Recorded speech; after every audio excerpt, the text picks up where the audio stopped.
To the summit, the President of the United States of America, Mr. Joseph Biden. Welcome, sir. We ask you to take the floor, please.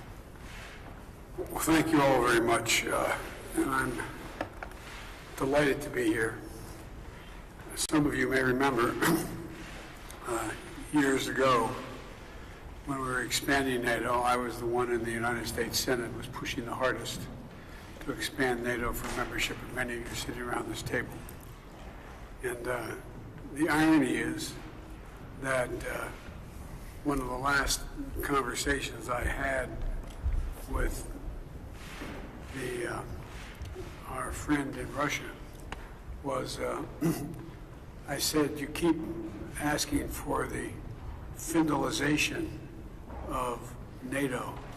You're going to get the NATOization of Finland. Well, it happened. Not only are we as strong as we were, we're stronger.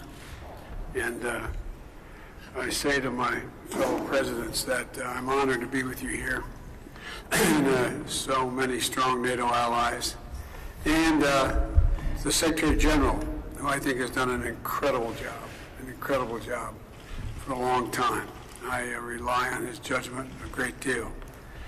You know, the B9 was founded in 2015 after Russia attempted annexation of Crimea. And today, as we approach the one-year anniversary of Russia's further invasion, it's even more important that we continue to stand together. And I think this is proof of this, how strongly we feel. That's why I wanted to meet all of you in person here today. As NATO's eastern flank, you're on the front lines of our collective defense, and you know better than anyone what's at stake in this conflict, not just for Ukraine, but for the freedom of democracies throughout Europe and around the world. You know, when that's what President Zelensky and I spoke about when I was in Kyiv 2 days ago. And the leaders around this table have repeatedly stepped up to reaffirm our shared commitment to all these values. We provided critical security assistance to Ukraine and critical support to literally millions of refugees.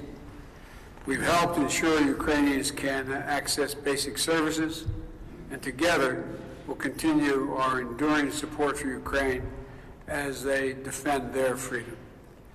Over the past year, with your countries around this table providing collective leadership, we've also strengthened NATO. The commitment of the United States to NATO, and I've said it to you many times, I'll say it again, is absolutely clear. Article 5 is a sacred commitment the United States has made. We will defend literally every inch of NATO, every inch of NATO. And this is an important moment. I look forward to the discussion and the next steps we can take together and to keep our alliance strong and to further deter aggression. Because what literally is at stake is not just Ukraine, it's freedom. The idea that over 100,000 forces would invade another country after war, since World War II, nothing like that has happened. Things have changed radically, and we have to make sure we change them back. So thank you all very much for allowing me to be with you, and I look forward to our private discussions. Thank you very much, Mr. President. And now I pass the floor to the NATO Secretary General, Mr. Jens Stoltenberg. Please. President Andre, it's a pleasure to be back in Warsaw to meet with all the B9 heads of state and government, and also with President Biden. And Joe, I'd like to say to you that I'm so pleased and so impressed by the outstanding leadership you show, and your visit to Kiev sent a clear message of our steadfast support to Ukraine and America's ironclad commitment to the security of Europe. Let me also thank you for hosting the next NATO summit after Vilnius in the United States.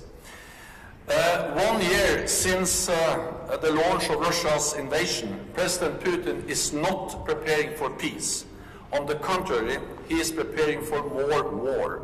So we must sustain and step up our support for Ukraine. We must give Ukraine what they need to prevail. We don't know when the war will end, but when it does, we need to ensure that history does not repeat itself.